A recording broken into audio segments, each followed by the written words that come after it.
전주의 주방에 깃든 악몽 추석 아침. 이소연은 또다시 눈을 떴다. 아직 동이 트기도 전인 새벽이었다. 전주의 옛집, 반쯤 무너진 듯한 주방에서 그녀는 숨 막히도록 조용한 어둠을 바라보았다. 달력에 적힌 추석이라는 붉은 글씨는 소연에게 결코 기쁨도 기대도 아니었다. 오히려 유난히 무겁게 절망처럼 가슴에 걸려 있었다. 밖에서는 찬 이슬에 향나무 냄새가 묻어나는데 주방 안은 이미 긴장으로 가득했다. 시어머니 박금옥 여사는 판판한 얼굴로 식당의 바닥을 쓸며 중얼거렸다. 추석에 말이야. 이 집안 며느리는 미리미리 준비도 못 해두고 해마다 똑같다니까. 누굴 닮아 저렇게 미련하나 몰라. 소연은 고개를 숙인 채 쌀을 씻었다. 입술이 파르르 떨렸다. 갑자기 뒤에서 튀어나온 목소리. 언니, 저 고사리 너무 삶으면 색깔 다 빠져요. 도대체 몇 년 차인데 아직도 이걸 몰라요? 작은 올케 하윤의 비웃음에 주먹을 꽉 쥐었다. 해마다 같았다. 새벽부터 시댁 식구들의 비난, 시비, 비웃음. 딸이 옆에서 엄마 괜찮아? 라고 나지막히 물었지만 소연은 귀를 기울일 마음조차 없었다. 김치 더 짜게 해야 돼요. 요즘 입맛들 다 짜게 먹으니까. 매년 말씀드리는데 하나도 안 고쳐지네요. 그러자 시어머니가 호통쳤다. 그러게 20 몇 년 당한 얘기를 해도 한 귀로 듣고 한 귀로 흘리니 못 사는 거지. 네 같은 며느리를 둔 내가 팔자 더럽지. 그때였다. 마루 쪽에서 쿵쿵 걷는 소리가 났다. 남편 장규식이었다. 젖은 머리, 흰 런닝, 벌써부터 담배 냄새가 진동했다. 그는 주방 한가운데로 들어와 가스레인지 근처를 흘겨봤다. 아침상 뭐 차렸어? 국은? 된장찌개야, 미역국이야? 쉭. 소연이 뜨거운 국을 손바닥에 쥐고 후다닥 상에 올렸다. 된장찌개예요, 오빠. 직접 끓였어요.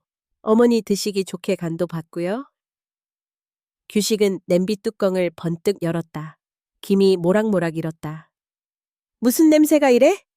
벌써부터 맛없는 냄새가 진동이네. 그러더니 국자로 한 숟가락 떠서 입에 넣더니 세차게 뱉어냈다. 와, 이게 뭐야? 염도도 안 맞고 그냥 물에 된장만 띄웠네. 이게 요리야? 모두 잠시 말이 없었다. 시어머니조차 말문을 닫았다. 어린 자식들이나 손자들이 눈치를 살폈다. 다 같이 모인 명절 아침. 마치 일상처럼 익숙한, 그러나 남들에겐 상상할 수 없는 풍경. 규식이 다시 주걱을 내리치며 소리쳤다. 야, 이 년아, 몇 년을 이렇게 사냐? 네가 진짜 반성이나 하냐? 내가 바보냐? 맨날 있다고야, 맨날!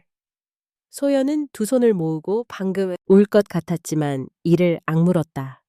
그때 하윤은 또 깔보듯 비꼬았다.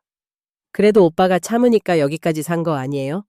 밖에서 선생님이라더니 남편 관리 하나 못해요. 순간 남편의 손이 부엌 테이블을 세차게 내리치며 외쳤다. 오늘 밥상 이따위로 또 올리면 너 진짜 각오해. 이 집 망신이 뭔지 보여줄까? 어머니 박금옥은 팔짱을 끼며 한숨을 내쉬었다. 내가 대장금 기대를 한 것도 아니고 기껏해야 된장 하나도 못 끓이는 며느리. 소연은 심장이 덜컥 내려앉는 느낌이었다. 하지만 그 속에서 아주 작은 불꽃이 키워지기 시작했다. 왜 항상 이렇게 살아야 하지? 왜 나만 바보가 되어야 해? 그때 규식은 테이블 위에 국그릇을 발로 걷어찼다. 그릇이 쩍 소리를 내며 바닥에 나뒹굴었다. 뜨거운 국물이 여기저기 튀었고 아이들이 깜짝 놀라 울음을 터뜨렸다. 소연이 소리쳤다. 하지마, 제발 애들 앞에서는. 남편은 냉소하며 고개를 저었다. 애들? 좋은 엄마인 척은 네가 제대로 하는 게 있기나 해? 눈앞이 흐려졌다. 소연의 딸은 소리 없이 엄마의 손을 잡았다. 그러나 하윤, 시어머니, 남편, 알 하나같이 그녀를 비난하는 눈빛이었다. 식구들 누구도 그녀의 편은 되지 않았다. 그 순간 소연의 머릿속에서 지난 30년간 축적된 수모와 분노가 한꺼번에 주먹처럼 솟구쳤다. 하지만 그녀는 아직 참고 있었다. 참아야 가족이 평화롭다고 믿고 참아야 부끄러움을 피할 수 있다는. 그러나 오늘은 다르다. 몸은 떨렸지만 속마음이 웅크리고 있지 않았다. 어느새 모든 밥그릇이 바닥에 나뒹굴었다. 바닥은 끈적하게 미끄러웠다. 시어머니가 유리잔을 들고 삼엄하게 소연을 노려보았다. 뭐야, 그 표정? 네가 뭐라도 되는 줄 알아? 소연은 조용히 숨을 내쉬며 미소 아닌 미소를 지었다. 어머니, 많이 준비 못해서 죄송합니다. 근데 사람이 아닌 것처럼 취급받으면서까지 이 집 명절상을 차려야 하나요? 식구들 모두가 굳어졌다. 규식이 소리쳤다. 너 지금 뭐라고 했어? 대들어? 다시 말해봐. 침묵. 하지만 소연은 더 이상 울지 않았다. 손을 부여잡은 채 짧게 뜸을 들이다 담담하게 내뱉었다. 이제 그만했으면 좋겠어요. 이 집에선 사람처럼 사는 게 너무 힘드네요. 바로 그때 밖에서 조카들이 뛰어들어왔다. 긴장이 느슨해졌지만 그 조용한 일침은 모두의 뇌리를 후벼 팠다. 시어머니는 양동이에 발을 쿵 박으며 쏘아붙였다. 말대꾸는 언제 배웠어? 나이도 처먹을 대로 처먹었구만. 그러나 소연은 더 이상 숙이지 않았다. 두 눈을 똑바로 뜨고 집안 모두의 얼굴을 쳐다봤다. 그리고 입술을 꽉 깨물었다.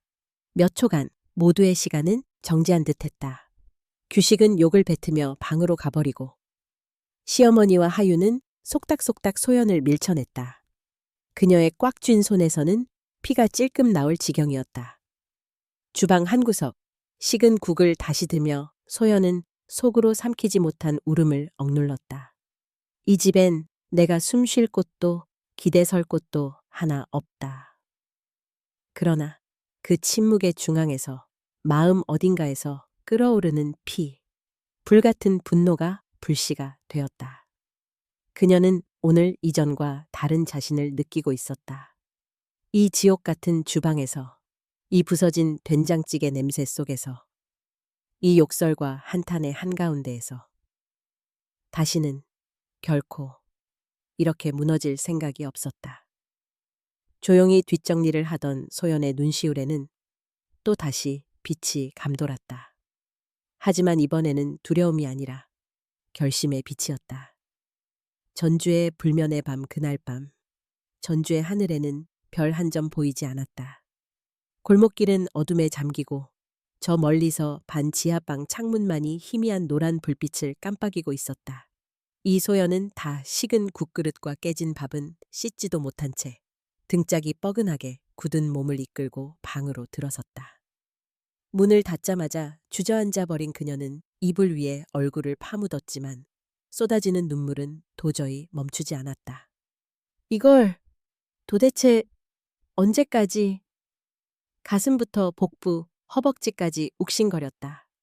낮 동안의 고함과 폭언, 욕설, 그리고 마지막 그 손찌검이 멍울져 남아 있었다. 그러나 무엇보다 더 아픈 건 단 한 명도 자신의 편에 서지 않는 가족들이었다. 그녀는 천천히 거울 앞으로 걸어갔다. 희미한 불빛에 비친 자신은 낯설고 초췌했다. 눈 밑은 시커멓고 뺨에는 아직도 붉은 손자국이 선명했다. 그날의 상처는 어제의 것만이 아니었다. 오랜 세월 쌓인 흉터 하나하나가 피부, 그리고 마음 위에 각인된 듯 했다. 거울을 바라보며 소연은 중얼거렸다. 이 얼굴이 나야? 내가 이렇게 살아왔던 건가? 그녀는 손떨림을 참으며 서랍 깊숙한 곳에서 오래된 사진들을 한 장씩 꺼냈다. 결혼 첫 해, 웨딩드레스 차림의 어린 자신, 두 번째 사진, 첫 아이를 품에 안고 환하게 웃는 젊은 엄마. 그리고 그 옆에는 해가 갈수록 어딘지 모르게 굳어지고 텅 비어가는 눈빛에 자신이 있었다. 돌이켜보면 남편 장규식과의 삶은 처음부터 마냥 불행했던 건 아니다. 어릴 적 선생님이 되고 싶어서 꿈을 키우던 소녀 시절, 첫사랑인 줄로만 알았던 남자를 만났다. 그래서 결혼한 후 아이 둘을 낳고 오랜 시간 평범한 가정에서 살아보고 싶었다. 하지만 평범함은 오래가지 않았다. 처음 남편이 감정 조절을 잃고 소리 지른 것은 첫 아이가 돌이 막 지난 무렵이었다. 직장에서 스트레스를 받고 온 날, 저녁 반찬이 영 입에 맞지 않는다며 그릇을 집어던졌다. 그땐 너무 놀라 말 한마디도 못했다. 밤새 죄송하다고 빌고 그저 앞으로는 잘할게요. 만 반복했다. 하지만 그날 이후 비슷한 장면은 점점 더 자주, 더 심하게 반복됐다. 어디서부터 망가진 걸까? 왜 나는 아무것도 할 수 없는 한 마리 짐승처럼 이 집안에서 구석에 박혀 살아야만 하는 걸까? 천정만 바라보며 고요히 눈을 감자 오늘 낮의 장면이 또렷하게 떠올랐다. 야, 이년아, 네가 며느리냐? 차라리 걔를 집에 들이겠다. 되는 일 하나 없는 여편네. 왜 이렇게 사냐? 왜? 나 같은 놈이랑 결혼해서 기회다 싶으니 이제 와서 큰 소리냐? 부끄러운 줄 알아야지. 소연은 소리를 지르고 싶었다. 정말 단 한 번만이라도 제대로 욱박질러 소리쳐보고 싶었다. 하지만 입술은 계속해서 굳게 닫혔고 태어난 지 몇십 년 내내 익힌 참는 법만큼은 누구보다도 완벽했다. 그녀는 이불을 꽉 움켜쥐며 깊고 짧은 숨을 반복했다. 방문 바로 넘어 남편 장규식의 술에 절은 코골이가 두꺼비처럼 방안을 짓눌렀다. 갑자기 서랍 속에서 오래된 노트 한 권을 꺼내들었다. 그 노트에는 매년 추석, 설날, 또 다른 기념일이 될 수도 있었던 날마다 자신이 당한 모든 폭력, 욕설, 치욕, 굴욕의 순간이 적혀 있었다. 심천점4 추석 남편 오후 2시 술 마시고 주방에서 그릇 깨트림. 멱살 잡힘 12째 이호 남편 교회 다녀온다고 시비 걸고 따귀 때림. 6.1 아이 앞에서 머리끄덩이 잡힘. 그 기록을 볼 때마다 소연은 두려움과 화, 그리고 씁쓸함에 사로잡혔다. 하지만 동시에 스스로에게 경고하고 또 약속했다. 내가 겪은 걸 잊지 말자. 언젠간 끝내자. 또 다시 눈물이 차올랐다.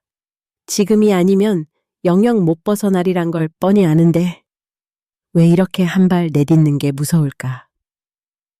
혼자서 소리 없는 울음에 몸을 떨며 그녀는 휴대폰을 찾아들었다. 공포와 분노가 뒤섞인 목소리로 남편의 코골이 사이를 틈타 조용히 녹음 버튼을 눌렀다. 문득 복도 쪽에서 인기척이 났다. 남편이 비틀비틀 방문을 열고 들어섰다. 하의만 걸친 채로 욕지거리를 내뱉으며 주먹을 쥐고 있었다. 야, 아직도 처자빠져 울고 있냐? 누구 좋으라고 그러냐? 또 라이브 쇼냐? 소연은 깜짝 놀라 상체를 일으켰다. 규식은 그녀 앞에 와서 몸을 더듬듯 손을 올렸다. 오빠, 오늘은 제발 애들도 다 잠들었어요. 그만. 하지만 그는 숨을 헐떡이며 소리쳤다. 입 다물어. 네 같은 년이 뭘 알고 떠드냐. 내가 뼈 빠지게 벌어서 이 집을 먹여 살렸는데 너는 해준 게 뭐야? 그의 얼굴빛은 분노와 취기로 물들어 있었다. 소연은 침대 한켠으로 도망치듯 물러 앉았다. 그러나 규식은 팔을 뻗어 그녀의 머리채를 쥐었다.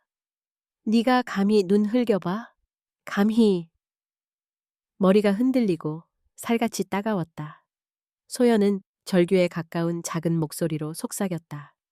왜 이렇게까지 해야 해요? 도대체 내가 뭘 그렇게 잘못했어야? 쓸데없는 소리 집어쳐! 다시 한 번만 큰 소리 내면 진짜! 규식은 더듬다시피 방을 빠져나갔다. 이불 위에 앉아있던 소연은 핏기가 가신 입술을 물어뜯었다. 가슴에서는 두려움과 함께 다시 분노가 올라왔다. 너는 이렇게 살 순 없어. 더 참으면 내가 미쳐버릴 거야. 내가 없어지면 애들만큼은 안전할까? 아니야. 이건 더 큰 죄악이야. 그녀의 마음은 갈기갈기 찢기는 것 같았다. 밤이 깊어가자 소연은 문득 생각에 잠겼다. 내가 어떻게 살아도 저 사람들은 변하지 않는다. 내가 매일 더 착하게, 더 잘하려고 해도 그 끝엔 더 큰 채찍뿐이었다. 무릎을 감싸며 벽에 기댔다. 나는 희생할 만큼 희생했다. 앞으로 더 버틸 이유가 점점 사라진다. 내가 내 딸, 내 아들에게 지금 무엇을 보여주고 어떤 미래를 남겨주고 있나? 이대로 주저앉아 울고 있을 순 없었다. 불현듯 소연은 자신의 붉게 부어오른 뺨에 손을 얹었다. 아파도 이제는 잊을 수 없다. 내가 왜 맞았는지, 내가 왜 이렇게 살아야 했는지 이 기록들을 언젠가 세상에 보여줘야 해. 결심이 막 피어오를 때 분위기는 잠시 일그러졌고 몸과 마음이 뒤섞인 감정으로 가득 찼다. 창밖으로 불어들어온 가을 찬바람에 이불을 한 번 더 당겼다. 이 싸움이 끝나야 내가 다시 태어날 수 있을까? 새벽 2시. 전주의 어둠은 점점 더 깊어졌다. 나지막이 들려오는 남편의 코골이, 그리고 정적 사이에서 소연은 조용히 휴대폰을 쥐고 서랍 안에 숨겨놓았다. 별것 아니라고, 오늘도 내일도 참으면 시간이 해결해 줄 거라고 수없이 속여왔던 마음. 하지만 이제 그녀는 속삭였다. 내일은 용기 내서 한 걸음만 더 나가자. 내 인생이 끝나더라도 이제 내 인생만큼은 내가 지켜야 해.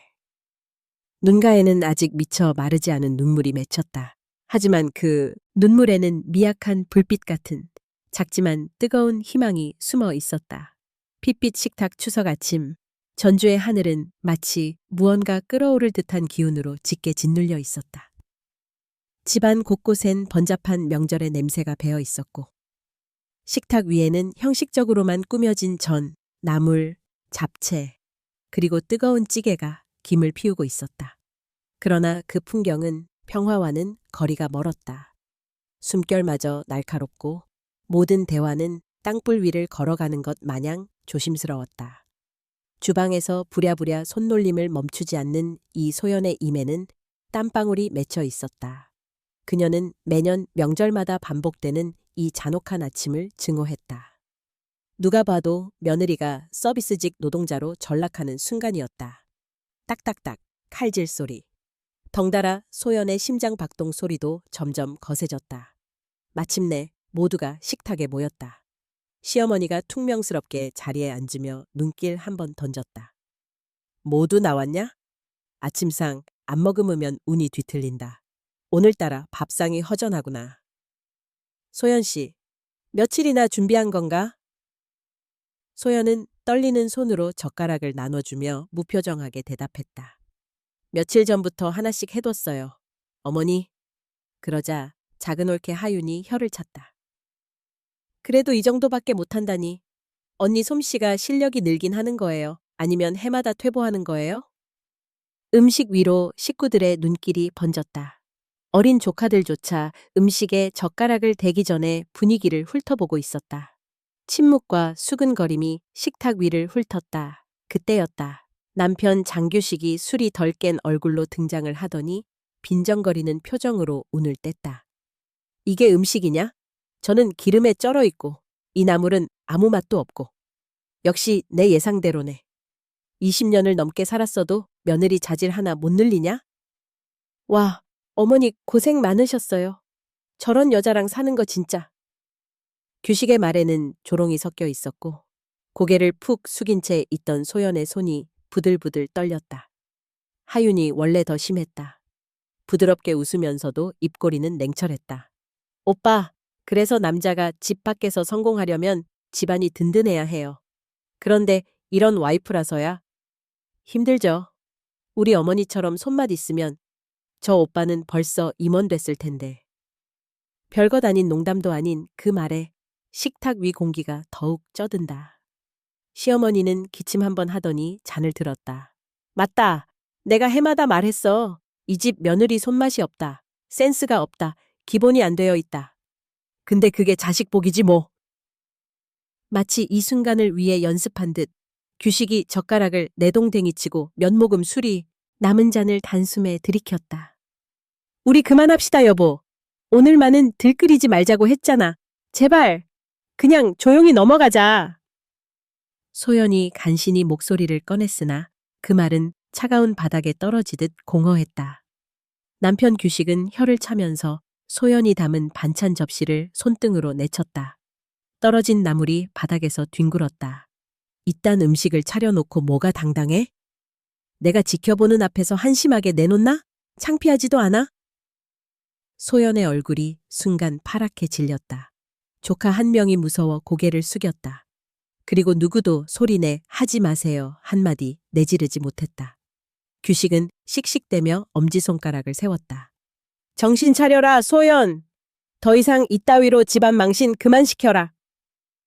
그 순간 식탁 한가운데를 가득 채운 긴장감은 터질 듯 쌓였다.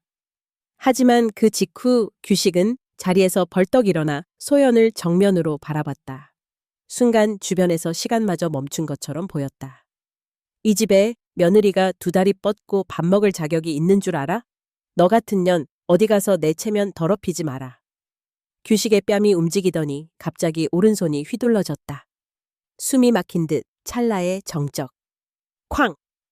소연의 뺨을 강하게 내리쳤다. 모두 숨을 삼켰다. 조카는 입을 틀어막았다. 하유는 고개를 돌려버렸고 시어머니는 짤막하게만 말했다. 아이고, 또 시작이네. 이런 집 구경도 지겹다. 그 한 방의 타격이 소연의 영혼 전체를 뒤흔들었다.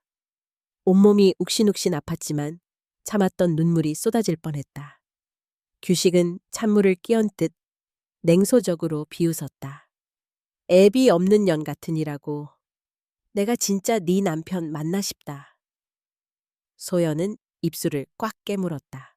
밤새 복기했던 자신과의 대화가 번쩍 정신을 뒤흔든다. 이렇게 살아야 하나? 아직도 계속 참아야 해? 아니야. 오늘만큼은 절대로 그냥 넘기지 않아. 모든 식구가 그녀를 바라보았다. 마치 다음 연극의 대사가 무엇인지 궁금하다는 듯이. 소연은 벌떡 일어나 눈물을 훔치고 식탁 위를 노려봤다. 숨이 막힐 것 같았다. 그러면 다들 그렇게 저를 필요 없는 사람 취급하실 거면 오늘 밥상 치우고 나가세요. 전 더 이상 이런 멸시 못 견딥니다. 규식이 비웃듯 소리쳤다. 뭐, 네가 감히? 이 자리에서 나가면 다시는 이 집에 발도 못 디딜 줄 알아. 하윤도 비아냥거렸다. 언니, 지금 여기서 버티지도 못하면서 뭘 하겠다는 건데요? 시어머니 역시 혀를 차며 나무랐다. 어디 그 주제에 입 한번 놀리나 했더니 며느리가 아니라 연극 배우 했다면 돈 좀 벌었겠네. 소연은 더 이상 물러서지 않았다. 공포와 분노 그리고 깊은 상처가 뒤섞인 목소리로 울분을 토했다. 20년 아니 27년 동안 이 집에서 들은 욕과 모멸 그만입니다. 저더러 죽으라면 오늘 이 자리에서 죽으라고 하세요. 하지만 절대 이 이상 멸시당하며 안 살겠습니다. 순간 규식의 눈이 흔들렸다. 모두의 시선이 얼어붙었다. 조카가 작은 목소리로 이모, 괜찮아요? 물었고 하유는 신경질적으로 젓가락을 내려놓았다. 정적과 혼돈 속 소연은 떨리는 다리로 식탁을 지나 방 안으로 들어가 문을 쾅 닫았다. 남겨진 집안 식구들은 한동안 말을 잇지 못했다. 시어머니는 허탈하게 한숨을 내쉬었다. 세상이 얼마나 미쳐가면 자식 교육이 이렇게. 규식은 분노에 차 발길질을 하고 하유는 발끈하며 어머니 쪽으로 팔짱을 꼈다. 하지만 누가 뭐라 해도 오늘만큼은 소연이 자신을 잃지 않은 날이었다. 방 안에 들어가자 소연은 비로소 억눌렀던 눈물을 터뜨렸다. 울음과 분노가 뒤섞여 목이 메이고 멍이 든 뺨에서는 서서히 통증이 밀려왔다. 그러나 그 통증만큼이나 강렬했던 건 더 이후로 돌아갈 새는 없다는 결이었다. 오늘은 절대 후퇴하지 않으리라. 이 멸시와 폭력 여기서 끝내고 싶다. 전주의 하늘은 미세하게 밝아오고 있었다. 비로소 희미한 빛 한 줄기가 소연의 굳게 담은 눈가에 닿았다. 결심의 밤 그날 밤 전주의 으슥한 골목으로 바람이 들이친다. 추석 명절의 시끄러운 소라는 끝났지만 이 소연의 마음 한구석은 여전히 폭풍처럼 소용돌이치고 있었다. 집안 대청소는커녕 식탁 위엔 부서진 그릇 파편과 흘러내린 국물이 차갑게 굳었다. 모두가 방으로 흩어지고 마치 아무 일도 없었다는 듯 집안에는 진 빠진 정적만이 깔렸다. 소연은 소파에 앉아 멍하니 천장을 올려봤다. 귓겐 여전히 낮의 고함, 뺨을 후려치는 날카로운 소리가 진동했다. 손끝은 저리고 심장은 미친 듯 두근거렸다. 내가 오늘까지 도대체 얼마나 더 참아야 할까? 다들 얼마나 더 나를 아껴본 적 한 번이라도 있을까? 찬장 위에 놓인 그릇 하나를 내려다보던 소연의 눈동자가 차갑게 식었다. 문득 과거의 자신이 스쳐 지나갔다. 결혼식 날 주례 단상에서 서로 아끼고 존중하며 살겠습니다라던 서약. 아이를 낳았을 때 남편 규식이 고생 많았어. 고맙다라며 손을 잡아주던 따뜻했던 순간. 이제는 모두 먼 허상처럼 느껴졌다. 밤 11시가 넘자 거실 한켠에서 인사이드 아웃처럼 작은 목소리들이 속삭이기 시작했다. 참아야 해. 조금만 더 견디면 괜찮을 거야. 아니야. 네가 참으니까 그 사람들은 더 괴물이 되는 거야. 이제 끝내야 해. 갑자기 방 쪽에서 인기척이 났다. 남편 규식의 술 기운 어린 목소리가 들렸다. 야, 밥이나 차려줘라. 오늘 잠도 잘 안 올 것 같으니까 뭘 좀 먹어야겠다. 소연은 입을 꾹 다물었다. 이미 머릿속에는 더 이상 예전처럼 움직여주거나 순순히 복종하려 드는 옛 구석은 남지 않았다. 못하겠어요. 오늘은 그냥 쉬세요. 규식의 걸음걸이가 거칠어졌다. 분노와 당혹이 섞여진 눈빛으로 소연을 노려보며 소리쳤다. 야, 네가 미쳤나? 이 집에 돈 한 푼이라도 보태냐? 내가 시키면 죽었다. 깨나도 하는 게 네 팔자인데 어디서 건방을 떨어. 소연은 조용히 손을 들어 올려 자신의 뺨을 쓸었다. 다시는 똑같은 말을 듣고도 그냥 넘기지 않을 겁니다. 사람 취급도 못 받으면서 노예처럼 굴면 뭐 하겠어요? 돌연 규식이 쓴웃음을 지으며 가까이 다가왔다. 너 요새 대단하다? 어디서 뭔 소리 좀 주워 들었나? 내가 한 번 더 말 안 듣는 꼴 보자. 진짜.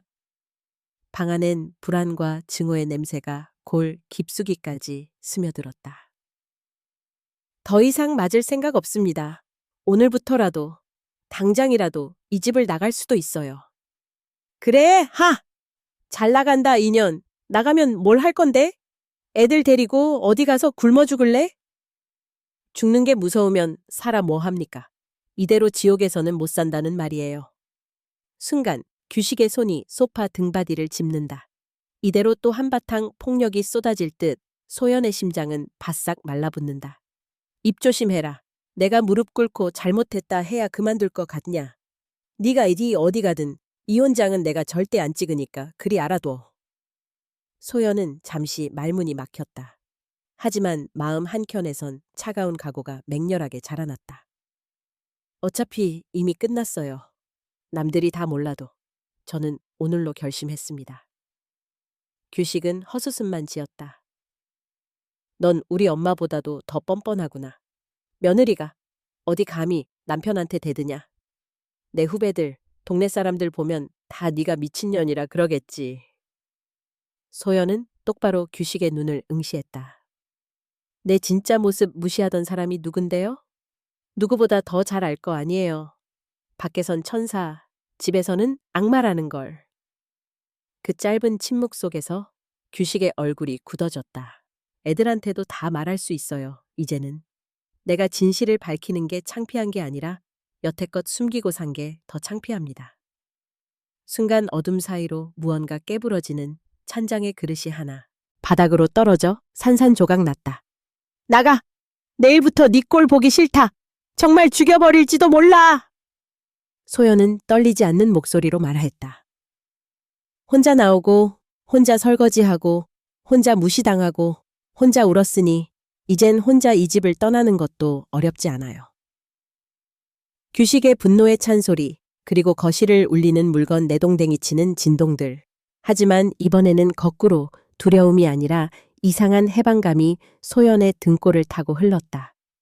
남편이 방으로 들어간 지 한참 뒤 소연은 작은 방으로 들어갔다. 서랍 속 깊은 곳, 그간 찍어두었던 상처 사진들, 병원 진단서, 짧은 육성 녹음 파일 한 뭉치를 꺼냈다. 모든 증거를 한자리에 놓고 바라봤다. 손은 떨렸지만 이제는 한 발 더 나설 용기가 필요했다. 휴대폰을 들었다. 작은 숨에 가까운 목소리로 치과에 가듯 떨리며 말했다. 가정폭력, 이혼 변호사, 전주, 서울, 상담 예약. 포털 검색창에는 수많은 변호사 사무실이 떴다. 그녀의 손끝은 자연스럽게 한 곳으로 이동했다. 여성 가정폭력 전문 변호사, 의뢰인 개인의 존엄을 지키는 소송, 111, 무료 상담 환영. 소연은 손이 굳어지도록 팽팽해진 상태로 결국 상담 예약 문자를 남겼다. 안녕하세요. 저는 전주에 사는 서범의 4살 주부입니다. 가정폭력을 수년간 참아왔고 더 이상 못 견디겠습니다. 상담 예약 꼭 좀 부탁드립니다. 문자를 보내고도 손끝이 떨렸다. 하지만 긴 시간이 지나자 화면에 상담 접수 완료라는 알림이 떴다. 그제야 벽에 등을 기댄 소연은 무너지듯 깊게 숨을 내뱉었다. 끝났다. 아니, 이제 시작이야. 내 인생, 내 존엄. 사흘 밤낮 잠 못 이루던 그 심장이 새벽 깊은 하늘 아래서 조금씩 한 발씩 자유를 향해 걸어가기 시작했다. 밖에서 규식의 코 고는 소리와 방 안에서 그녀의 조용한 기침이 서로 교차하며 전주의 결심의 밤은 그렇게 끝을 맺었다. 방역의 시작, 아침 어스름이 전주 골목을 타고 내렸다. 이소연은 거의 밤새 한숨도 못 잤다. 새벽이 되자마자 조용히 자리에서 일어나 조카들과 가족들이 자고 있는 거실을 조심스럽게 피해 부엌으로 향했다. 무거운 가방을 가슴에 꼭 끌어안은 채 맨발로 나선 소연의 발걸음은 차갑지만 단호했다. 현관문 손잡이에 손을 얹는 순간 온몸이 떨렸다. 단 한 번도 진짜로 도망치듯 이 집을 나선 적은 없었기 때문이다. 그러나 오늘은 모든 것이 달랐다. 조심히 문을 열고 살그머니 신발을 신은 순간부터 가슴이 뛰었고 그 두근거림이 용기를 움켜쥘 수 있게 해줬다. 오늘 나는 내 인생을, 내 존엄을 위해 도망치는 게 아니다. 이제 방역의 시간이다. 도로를 따라 골목을 빠져나오자 찬 새벽 공기가 얼굴을 스쳤다. 휴대폰을 가방 깊숙한 곳에 넣고 익숙한 동네를 지나친다. 머리에선 밤새 반복된 남편의 고함과 욕설, 가족들의 멸시가 맴돌았다. 그러나 오늘은 더 이상 눈물이 나지 않았다. 감정은 이미 어딘가 단단히 잠가놓은 듯했다. 전주 시외버스 터미널에 닿자 소연은 숨죽이며 친구의 번호를 눌렀다. 현주야, 나야.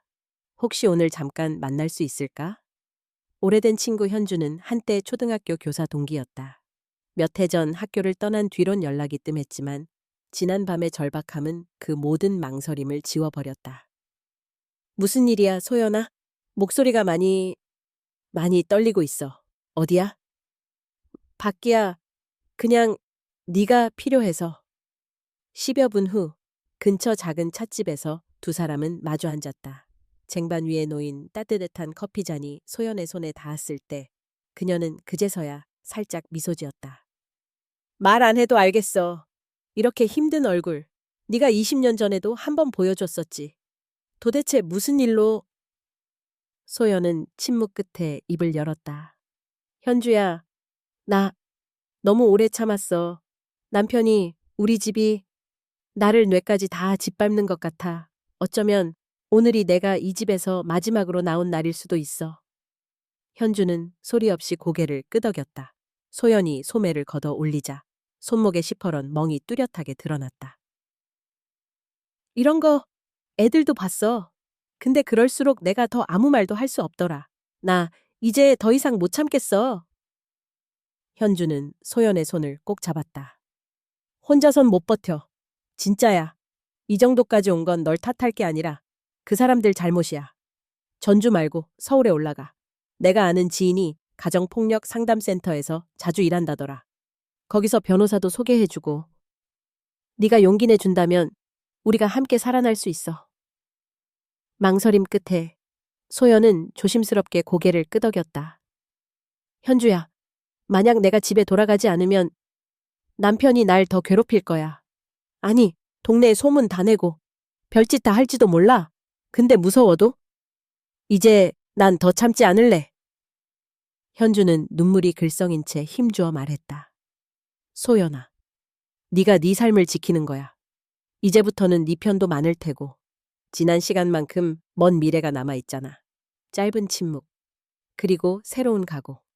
몇 시간 후 소연은 결국 터미널에서 서울행 버스표를 샀다. 버스 좌석에 앉자마자 남편의 문자, 전화, 카카오톡 메시지가 빗발치기 시작했다. 화면에는 말 그대로 폭력적인 메시지가 쏟아졌다. 당장 돌아와라. 어디 도망가는 거냐? 네가 집 나가면 동네 사람들에게 전부 뿌린다. 네 더러운 짓 모르는 줄 아냐? 애 데려가면 죽어버릴 거다. 너도 같이 뒤질래? 잠시 손이 멈칫거렸다. 눈앞이 캄캄해졌다. 하지만 전화기를 껐다. 오늘만큼은 두려움이 아니라 결연함이 주먹을 쥐게 했다. 버스가 달려나갈수록 전주가 멀어졌다. 창밖으로 흐르는 풍경을 보며 소연은 작게 혼잣말을 했다. 그래도 살아보자. 오늘은 절대 어두운 길로 돌아가지 않을 거야. 서울에 도착한 소연은 현주가 알려준 주소로 발걸음을 옮겼다. 도착한 곳은 아담한 상담센터. 불안에 떨리는 손으로 문을 열자 따뜻한 미소를 띤 상담사가 맞이했다. 어서 오세요. 걱정하지 말고 차근차근 말씀해 주세요. 작은 상담실에서 소연은 오랜만에 나로서 이야기를 풀어놓았다. 자신의 이름, 나이, 결혼 생활, 수년간 참아온 폭력, 시도했던 도망, 그리고 오늘의 용기까지. 중간중간 목이 메이기도 했지만 상담사는 끝까지 조용히 들어주었다. 상담사가 힘주어 말했다. 이런 일을 겪는 여성분들 정말 많아요. 이제부터는 보호기관에서 보호 조치도 받고 법적으로 필요한 절차를 변호사와 함께 밟으면 됩니다. 혹시 증, 사진, 녹음 파일이 있으신가요? 소연은 조심스레 녹음 파일과 핸드폰에 저장된 사진을 보여주었다. 상담사는 고개를 끄덕이며 속삭였다. 잘하셨어요. 이것만으로도 이미 첫걸음을 내디딘 겁니다. 다음 주쯤 법률 상담 예약해 드릴게요. 그리고 무엇보다 이제는 절대 혼자가 아니라는 것 잊지 마세요. 소연의 눈동자 깊은 곳에 작은 빛이 피었다. 고맙습니다. 오늘 저는 처음으로 나답게 숨 쉬는 것 같아요. 한편 남편 규식은 집안을 온통 뒤집어 놓았다. 전화 연결이 안 되자 분노는 더해졌고 가족들 앞에서 욕설을 퍼부었다. 저 여자가 집안 망신 다 시키는 거야. 어머니 보셨죠? 애새끼까지 데리고 가출이라고? 어머니는 체념한 듯 손사래를 쳤고 하윤 역시 불쾌한 얼굴로 대답했다. 이 정도로까지 만든 건 오빠 탓 아니야? 저 언니가 그렇게 착했는데 오빠가 바꿔놓은 거지. 규식은 말문이 막혔지만 이내 휴대폰을 손에 들고 다시 소리 질렀다. 내가 반드시 끌어오고 말 거야. 절대 가만두지 않아. 그년! 그러나 전주의 늦은 오후 소연은 조그만 방에서 오랜만에 짧은 잠에 들 수 있었다. 마음에 남은 깊은 상처와 남은 두려움. 하지만 무엇보다 시작했다는 희망이 기지개를 켜기 시작했다. 전주로 부는 첫 가을 바람 속에서 이 소연의 인생도 조심스럽게 새 장을 넘기고 있었다. 법정이라는 전장 서울의 늦가을, 한층 차가워진 바람이 도시의 골목을 감쌌다. 호되게 각오했던 대로 이 소연의 앞에는 아직 열리지 않은 수많은 문이 기다리고 있었다. 짧은 숙소 생활을 하면서 그녀는 다음 단계를 준비하기 시작했다. 그 첫걸음은 법률 상담이었다. 작은 사무실 간판 및 검은 양복을 단정히 차려입은 여성 변호사 김유진이 기다리고 있었다. 상담실 특유의 정적과 따뜻한 조명 아래 소연은 손에 꼭 쥔 USB와 촬영된 사진, 그리고 다이어리를 떨리는 손으로 건넸다. 이제야 용기 내봤어요. 여기 다 남편이 저지른 일들 증거예요. 변호사는 꼼꼼하게 사진을 넘기고 녹음 파일을 들어보았다. 정말 많이 힘드셨겠네요. 우선 소연 씨, 안전이 가장 중요합니다. 법적으로 접근 금지 신청부터 진행하고 이후 이혼 소송도 준비해야 돼요. 소연은 눈물을 훔쳤지만 결코 흐느끼진 않았다. 돌이킬 방법이 없으면 저는 진짜 죽을 수도 있었어요. 이 사람들은, 아니, 남편은 밖에서는 천사인데 집안에서는 짐승이에요. 아무도 몰라요. 변호사는 그 말에 고개를 끄덕였다. 걱정 마세요. 피해 사실이 명확하고 증거까지 있으면 절차는 분명하고 신속하게 갈 수 있습니다. 그리고 소연 씨가 용기 낸 이 첫발, 그 누구도 함부로 짓밟지 못할 거예요. 며칠 뒤, 법원의 첫 출석 날, 소연은 법정 앞에 서 있는 자신의 모습이 낯설었다. 검은 치마와 하얀 셔츠, 정돈된 머리카락, 손에 가진 증거 자료와 변호사의 서신, 그리고 수차례 반복해온 진술문. 오래전에 습관처럼 입었던 물러섬의 표정은 오늘만큼은 사라진 듯했다. 법정 입구에는 두근대는 심장 소리만 가득했다. 저 멀리 남편 규식이 변호사와 함께 어두운 낮빛으로 들어섰다. 법정에서 판사가 앉자 한기가 감도는 정막이 번졌다. 이소연 씨, 남편 장규식을 상대로 이혼 청구 및 접근 금지 가처분 신청을 접수하셨죠? 소연은 떨리는 목소리로 대답했다. 네, 판사님. 저는 수년간 남편에게 반복적으로 신체적, 정신적 폭력을 당했습니다. 증거로 사진과 녹음 파일, 진단서, 그리고 당시 동네 주민 진술서를 제출합니다. 변호사가 옆에서 자료를 보여주자 판사는 고개를 끄덕였다. 곧이어 반대편 책상에서 규식이 벌개진 얼굴로 소리 질렀다. 저 여자가 저런 짓을 꾸며낸 거예요. 평생 내가 밥 먹여 살리고 밖에서 평판 유지하려고 얼마나 애썼었는데 나한테 이러다니. 규식의 변호사 역시 공격적으로 달려들었다. 원고 측 진술은 과장되었고 실제로 상습적인 폭력이 입증된 건 아닙니다. 가정 내부의 사소한 다툼이 이렇게 법정의 일이 되는 건 옳지 않습니다. 소연은 살짝 떨었지만 머릿속에는 이제 물러설 곳이 없다는 결연함만이 남아 있었다.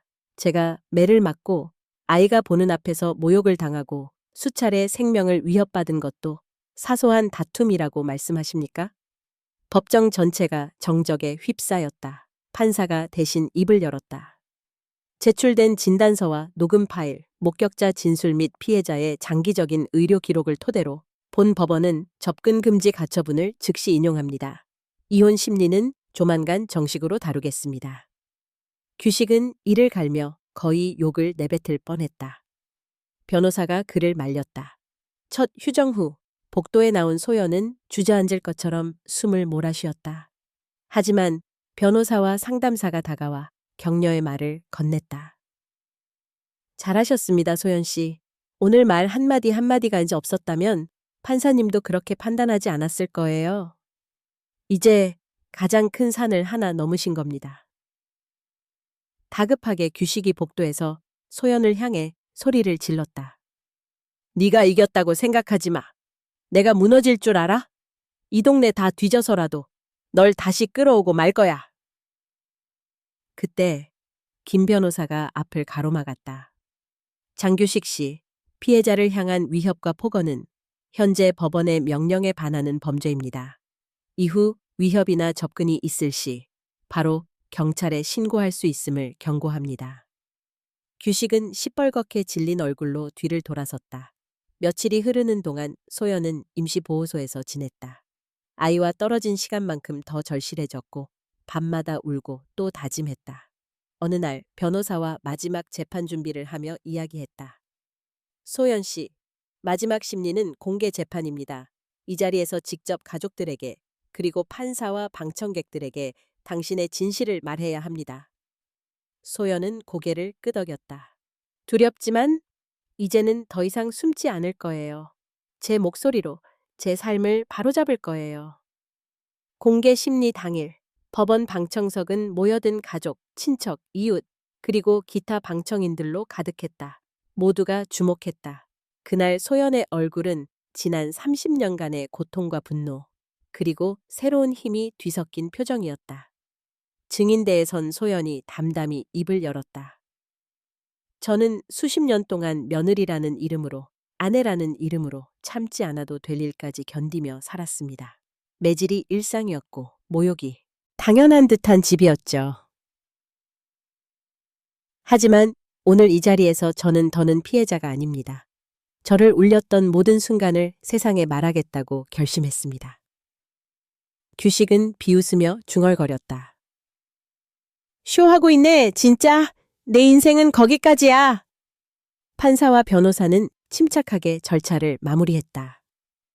피고 장규식 측은 더 방어할 자료 있습니까? 없습니다. 그날 마지막 판결은 보류되었지만 법정에서 내려오는 소연의 발걸음은 한층 더 단단했다. 법률 상담을 도와준 센터장, 재판을 도운 변호사, 그리고 마음속 한자리에 있던 오래된 두려움까지 모두가 그를 지켜봤다. 그래도 이제 내 길을 내가 선택할 수 있다는 것, 그것만으로도 오늘 나는 해냈다. 법정이라는 전장, 그 처음의 칼바람을 소연은 씩씩하게 견디고 있었다. 폭풍 속의 고독 추운 새벽, 서울 보호시설의 작은 방 창문 너머로 회색빛 하늘이 서서히 밝아졌다. 이소연은 깊은 잠에 들지 못한 채 흐릿한 이불을 끌어안고 앉아 있었다. 창밖으로 지나가는 차량 소리, 이른 아침을 여는 상인들의 분주함.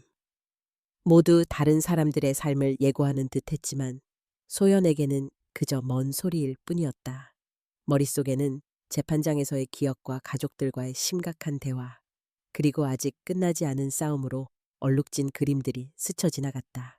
한참을 멍하니 있다가 소연은 핸드폰을 집어들었다. 전화기 화면에는 가족 단체방, 남편 규식의 이름, 딸 현지의 이름, 그리고 수백 통의 부재중 전화와 메시지 알림이 쌓여 있었다. 그 중에서도 어머니의 짧은 메시지가 시선을 잡았다. 집안을 이 지경으로 만들다니 왜 그렇게 된 거냐? 딸 현지의 메시지는 더 차가웠다. 엄마, 왜 그래? 아빠는 엄마 미쳤다고 소문냈어. 엄마 때문에 나 학교 못 다니게 될 것 같아. 새벽의 적막함이 가슴 한가운데로 파고들었다. 소연은 답장을 쓰지 못했다. 그저 핸드폰을 조용히 뒤집어 테이블에 놓고 창문 너머 날아드는 바람소리에 귀를 기울였다. 잠시 후 센터에서 근무하는 사회복지사가 방을 노크했다. 소연 씨, 식사하세요. 힘내야 해요. 작은 식탁에 앉아 미숫가루 한 잔을 삼키며 소연은 복도에 서성이는 다른 여성들을 바라봤다.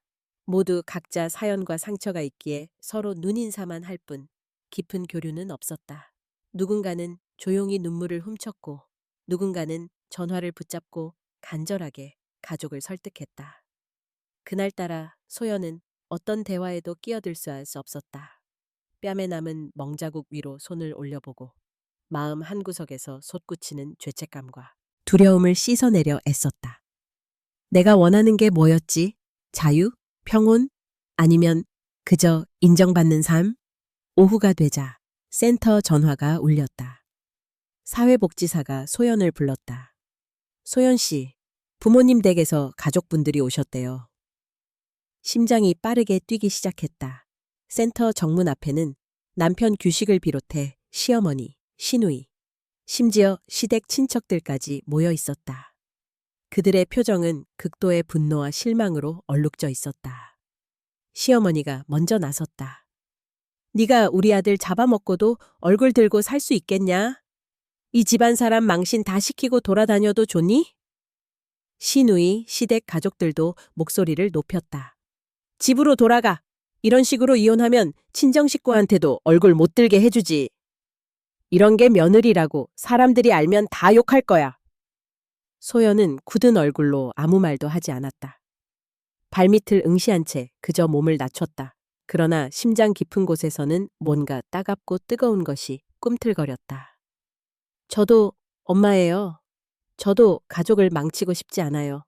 그치만 제 목숨까지 담보로 해야 하는 결혼이라면 더는 못 견디겠습니다.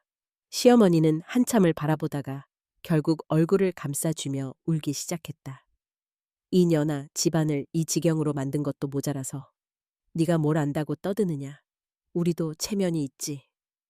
누군가는 소연의 손목을 붙들고 누군가는 구타를 암시하는 험한 말을 쏟아냈다. 그러나 보호소 직원이 출동하자 가족들은 결국 외쳐대며 물러났다. 센터장은 조용히 위로했다. 소연 씨, 지금이 제일 힘들어요. 가족들도 변화에 적응 못하니까 괜한 말이 나오는 겁니다. 시간이 도울 겁니다. 버텨주세요. 밤이 되자 소연은 방 안에서 혼자 더 깊은 외로움과 씨름했다. 딸 현지의 얼굴이 떠올랐다.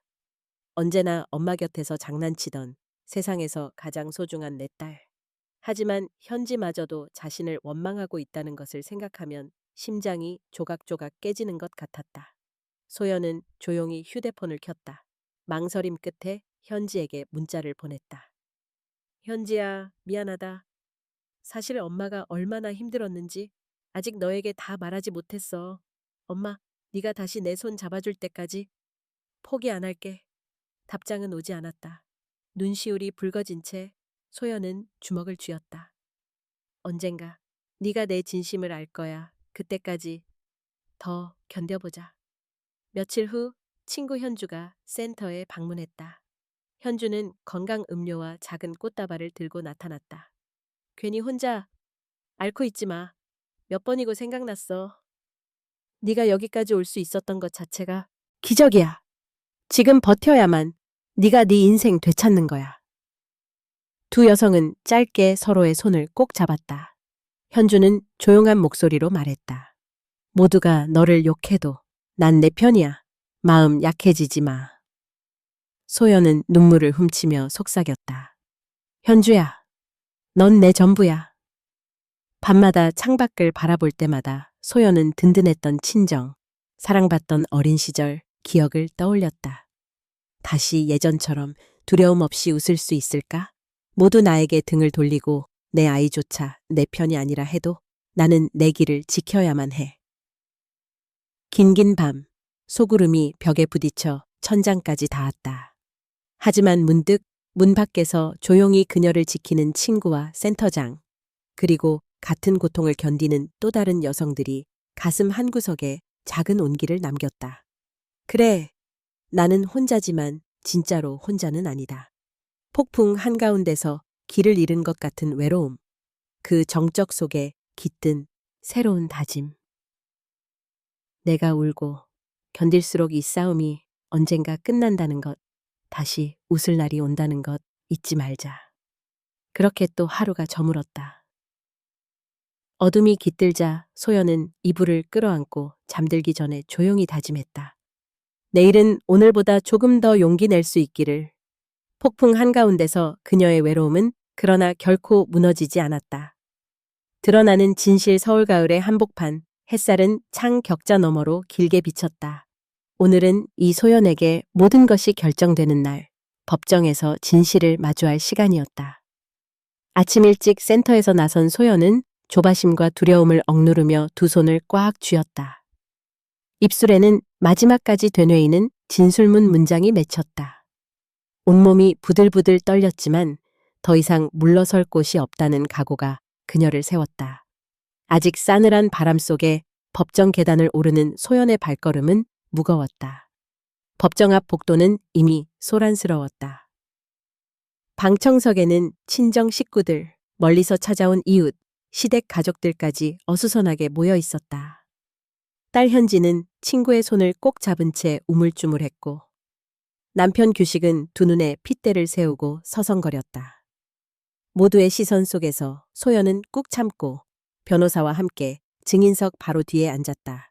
재판이 시작되었다. 판사의 목소리가 울려 퍼졌다. 오늘은 이른바 가정폭력 이혼 소송의 최종 변론입니다. 원고 진술할 기회입니다. 변호사의 고갯짓에 힘입어 소연은 증인대에 올랐다.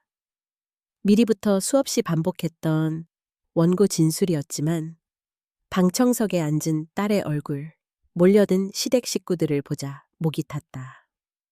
그러나 그녀는 두 손을 잡고 큰 숨을 들이켰다. 저는 오늘 이 자리에서 저와 같은 고통을 겪는 사람들이 부디 더 숨지 않기를 세상 앞에 제 이야기를 하오니 들어주십시오. 결혼 후 매주 폭력을 당했고 아이 앞에서조차 맞고 욕을 듣고 살아왔습니다. 온몸의 상처, 수십 번 병원 진단, 이 모든 걸 모른 척 지나올 수밖에 없던 제가 이제야 용기를 내어 여기에 섰습니다. 몇 번이나 죽고 싶다고 생각했습니다. 하지만 저는 더는 죽지 않을 것입니다. 제가 살아있는 한 제 자신이 무엇을 감당해 왔는지 법과 세상 앞에 증명하고자 합니다. 순간 방청석이 술렁였다. 딸 현지는 눈물을 글썽였다. 변호사가 이어받았다.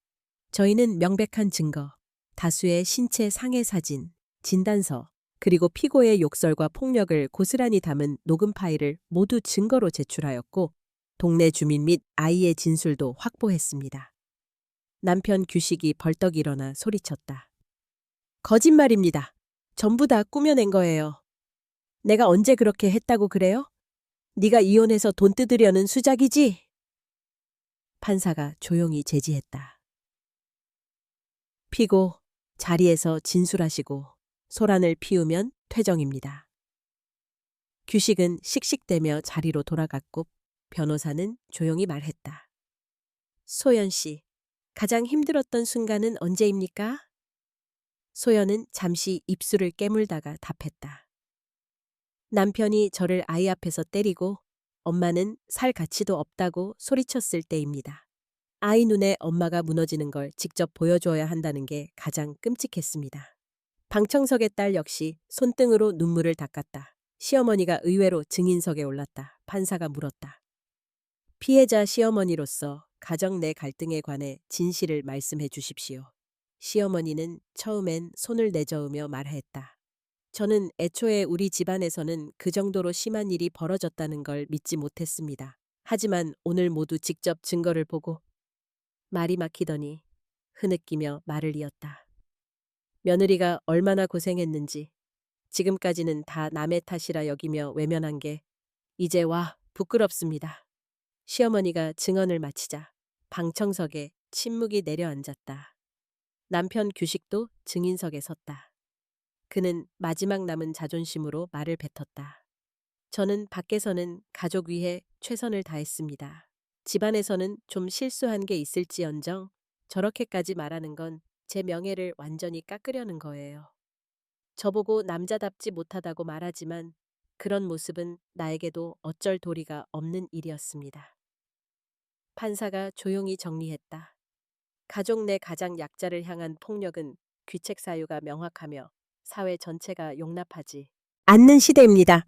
최종 변론이 끝난 뒤 법정에선 누구도 쉽게 입을 열지 못했다. 그 사이 작은 기척에 딸 현지와 소연이 눈을 마주쳤다. 재판 이후 처음으로 딸이 소연 곁에 다가왔다. 조심스레 머뭇거리던 현지는 눈물을 머금으며 말했다. 엄마, 미안해. 그동안 이해해주지 못해서. 이제 내 편은 엄마야. 잘 버텨줘서 고마워. 소연은 딸을 꼭 안았다. 방청석 모두의 시선 속에 두 사람의 울음이 번졌다. 퇴정하는 길에 친정 아버지가 소연의 등을 살며시 토닥였다. 이제야 우리 딸이 빛을 보는구나. 늦었지만 뒤돌아서지 않을게. 그제야 소연의 어깨가 조금은 풀리는 듯 했다. 참석했던 친정 식구, 시댁 식구, 센터 직원, 변호사까지 모두 법정을 빠져나왔다. 그때 소연의 등 뒤로 따스한 목소리가 들렸다. 같이 살아온 시간을 어느 날 하루에 지울 순 없어도 이제는 새로운 기억을 쌓길 바란다. 법정 복도 끝에서 소연은 창문을 향해 천천히 걸어갔다. 가을 햇살은 조금 더 따사로워져 있었다. 오늘 나는 살기로 했다. 나의 품위와 삶을 더는 누구도 빼앗지 못하게. 이렇게 폭력과 거짓, 침묵과 모욕으로 얼룩진 수십 년의 진실이 마침내 세상 빛 앞에 드러났다. 이제 소연의 발걸음은 어두움이 아닌 따스한 햇살을 향해 나아가고 있었다. 붕괴와 해방 결정적인 판결일이 가까워지자 이 소연의 마음은 긴장과 두려움, 그리고 희미한 기대감으로 가득했다. 서울의 겨울은 어느새 매서워졌고 법정 밖 거리는 얼어붙었지만 그녀의 내면은 오히려 봄을 기다리는 심정이었다. 막바지 공판이 시작되던 아침, 소연은 보호소 숙소에서 천천히 몸을 일으켰다. 지난밤 내내 잠을 이루지 못했다. 법정에서 마주쳤던 증오의 시선, 친정과 시댁 식구들의 갈라진 표정, 그리고 마지막으로 딸 현지의 뜨거운 포옹이 여전히 생생했다. 거울을 바라보니 낯선 얼굴이 비쳤다. 쇄골 밑으로 남은 상처와 푸른 멍. 하지만 눈빛은 경이로울 만큼 또렷해 있었다. 정말로 끝이 날까? 아니, 나는 끝내야 한다. 소연은 다짐하듯 세수를 하고 머리를 빗었다. 보호소 복도에서 직원이 다정하게 인사했다. 오늘은 꼭 좋은 결과를 받으실 거예요. 이제 겨울도 끝나는 중이잖아요. 소연은 미소로 답했다. 손끝이 오묘하게 떨렸지만 그 떨림조차 살아있다는 증거였다. 법원 복되는 이른 시각부터 사람들이 모여들었다. 변호사 김유진이 소연의 곁에 다가서며 말했다. 오늘 판결 이후 실질적으로 자유로워지실 겁니다. 혹시라도 피고 쪽에서 마지막까지 시끄럽게 구는 일이 생기면 곧장 보호 요청하세요. 소연은 담담하게 고개를 끄덕였다. 법정 문이 열리고 방청석에는 규식의 가족들과 동네 사람들, 소연의 친정 식구들, 보호센터 직원들, 심지어 조심스럽게 나타난 딸 현지까지 차례로 앉았다. 규식은 평상시와 달리 검고 거칠게 상기된 얼굴로 눈을 부라렸다. 동네의 소문이 점점 퍼져나가 더는 숨길 수 없는 지경이었다. 공판이 시작되자 규식은 마지막 발악을 했다. 책상을 내리치고 목이 터져라 외쳤다. 저 여자가 다 꾸몄어요. 내가 뭘 그렇게까지 잘못했단 거예요? 다들 봤지? 내가 가족을 지키려고 얼마나 노력했는지. 그러나 판사는 냉정하게 선언했다. 피고가 감정 통제를 못하고 재판 절차를 방해할 경우 즉각 퇴정 조치하겠습니다. 법원에 대한 모욕을 삼가십시오. 규식의 변호사도 얼굴이 굳었다. 결국 규식은 참지 못하고 중얼거렸다. 차라리 내가 죽어버릴 거야. 너한테 뭘 남겨주나 봐라. 소연은 멍하니 규식의 표정을 바라보았다. 이미 더 이상 두려움도 분노도 없었다. 그저 오래된 굴레가 부서지는 순간을 목격하고 있다는 실감만이 진하게 남았다. 그때 규식이 갑자기 의자를 차고 일어나 내던지더니 미친 듯 방청석을 휘저으며 소리쳤다. 니들 다 잘 들어. 이 여자가 우리 집안 망쳤어. 내가 진짜 다 끝장내줄 거야. 순간 법정엔 큰 소란이 일었다. 법원 경위들과 경찰관들이 급히 출동해 규식을 제지했다. 동네 사람들이 웅성거렸고 시어머니조차 얼굴을 감싸고 흐느꼈다. 판사는 단단하고 또렷한 목소리로 판결을 읽었다. 가정폭력 및 상습적 폭언, 경제적 우정서적 학대 모두 인정되어 원고 이소연에 대한 이혼 청구를 인용합니다. 피고 장규식은 앞으로 접근 금지 명령을 엄수해야 하며 본 판결로서 원고는 이미 최종적으로 법적 해방 상태임을 선언합니다. 또한 미성년 자녀의 양육권은 원고에게 일임되고 피고는 일정 기간 상담 치료 명령도 병행합니다. 찬란한 침묵이 흘렀다. 방청석 곳곳에서 안도의 한숨, 흐느낌이 뒤섞였다. 소연은 두 손을 끌어안고 마침내 벗어난 자유를 견뎌냈다. 법정 바깥 남편 규식은 흩어진 동네의 시선을 피해 술집이며 구석진 골목을 떠돌기 시작했다. 회사에서도 동료들은 수군거렸고 친구들은 거리를 두기 시작했다. 규식은 분노와 죄책감, 배신감에 사로잡혀 점점 더 빈곤한 삶으로 떨어져 갔다. 술과 절망, 무기력 속에서 그는 자주 울부짖었지만 이제 소연을 조종할 힘은 남아있지 않았다. 소연은 숙소로 돌아오는 길에 산뜻한 바람을 느꼈다. 친정아버지는 다가와 딸을 꼭 안으며 중얼거렸다. 고생 많았다. 이제 내 삶을 살아라. 딸 현지는 소연의 진심을 알게 된 후로 늘 함께였다. 집에 돌아와 처음으로 두 모녀는 식탁에 앉아 마주 앉았다. 현지는 엄마의 손을 꼭 잡으며 말했다. 엄마, 이제 우리 둘이서 만들어가자. 얼마나 외로웠는지 지금은 조금 알 것 같아. 소연은 조용히 웃었다. 그 미소에는 상처와 후회, 그리고 새 삶에 대한 조심스런 기쁨이 고여 있었다. 며칠이 지나고 소연은 상담사에게 전화를 걸었다. 혹시 제가 겪은 일을 바탕으로 같은 어려움을 겪는 사람들을 돕는 일을 해보고 싶어요. 상담사 자격증 공부를 시작하려고요. 전화 너머로 상담사는 환하게 웃었다. 소연 씨의 용기라면 분명 또 다른 사람들에게도 큰 힘이 될 거예요. 새 출발을 축하드려요. 이른 아침 소연은 창가에 선 채 조용히 속삭였다.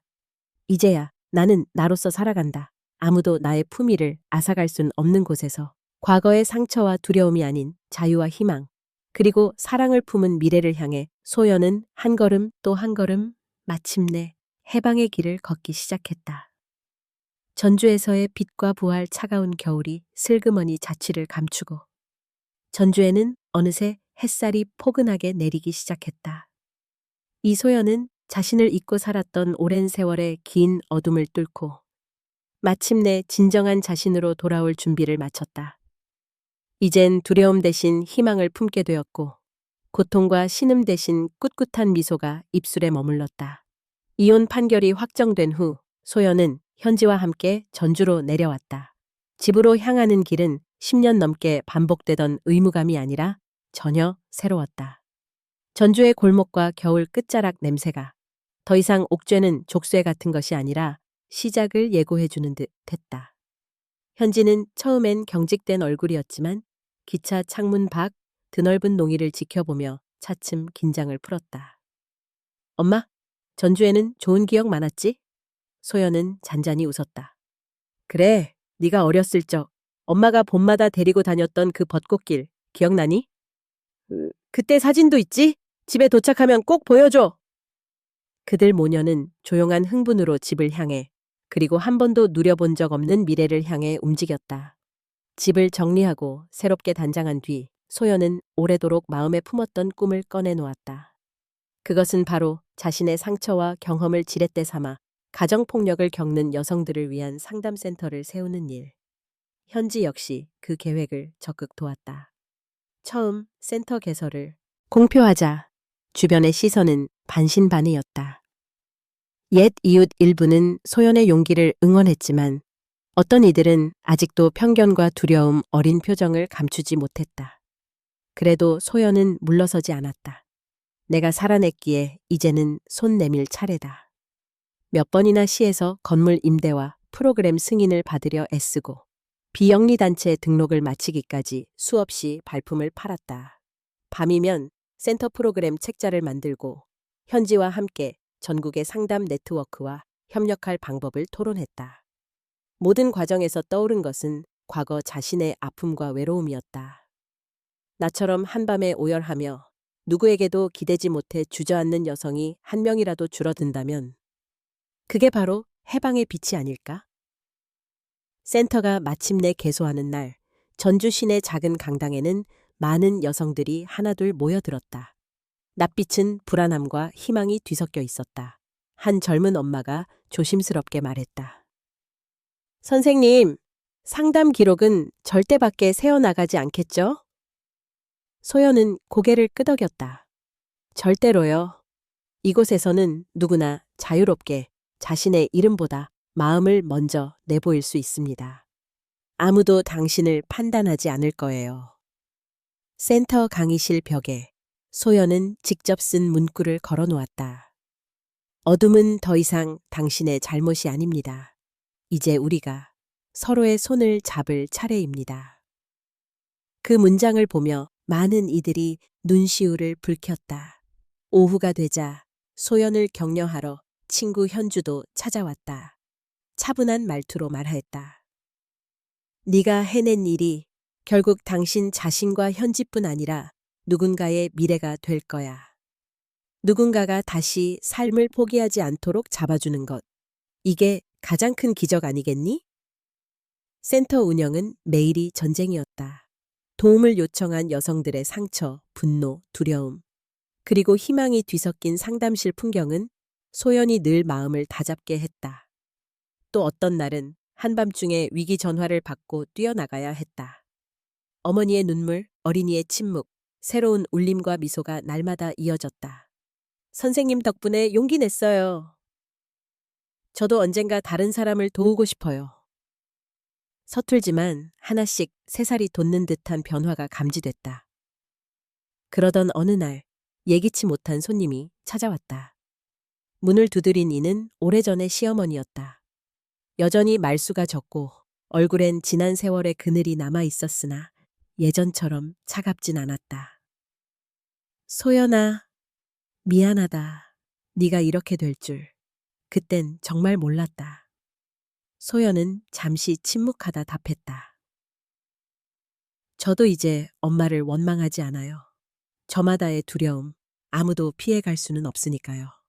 시어머니는 쉬이 눈시울을 적시며 손을 내밀었다. 부디 행복해라. 늦었지만 그 말은 꼭 전하고 싶었다. 소연은 조용히 그녀의 손을 잡았다. 가늘게 빛나는 햇살이 강당 창문 너머로 스며들었고 두 여성의 등 위를 따뜻하게 감쌌다. 그리고 개소 기념 행사날 소연은 많은 사람들 앞에서 처음으로 자신의 이야기를 꺼냈다. 고통 속에서 살아온 지난 시간이 언젠가는 우리의 힘이 된다는 걸 오늘 다시 한번 믿어봅니다. 아무도 어느 누구에게도 한 인간의 존엄과 자유를 함부로 빼앗을 수 없습니다. 우리가 서로의 손을 맞잡는 그 순간부터 새 삶은 시작될 수 있습니다. 장내는 조용한 울림 속에서 큰 박수를 보냈다. 현지도, 현주도, 그리고 수많은 여성들이 눈물과 미소로 답했다. 어둠이 완전히 거친 건 아니었다. 하지만 매일 아침 전주 하늘 아래 희망이 피어났다. 맞은편 산 너머로 넘어가는 노을을 딸과 함께 바라보며 소연은 조용히 속삭였다. 현지야, 엄마가 너를 지키게 되어 행복해. 오늘처럼 내일도, 그리고 그 너머도 밝게 웃자. 우리 절대 어둠에 지지 말자. 현지는 엄마의 손을 꼭 잡고 고개를 끄덕였다. 이제 모녀는, 그리고 그곳을 찾는 수많은 여성들은 전주 골목마다 서로의 상처와 새 희망을 한 송이 꽃처럼 피워냈다. 불운과 눈물, 분노와 견딤이 지나간 자리에는 드디어 소연과 현지, 그리고 모두의 부활이 비로소 빛으로 스며들고 있었다.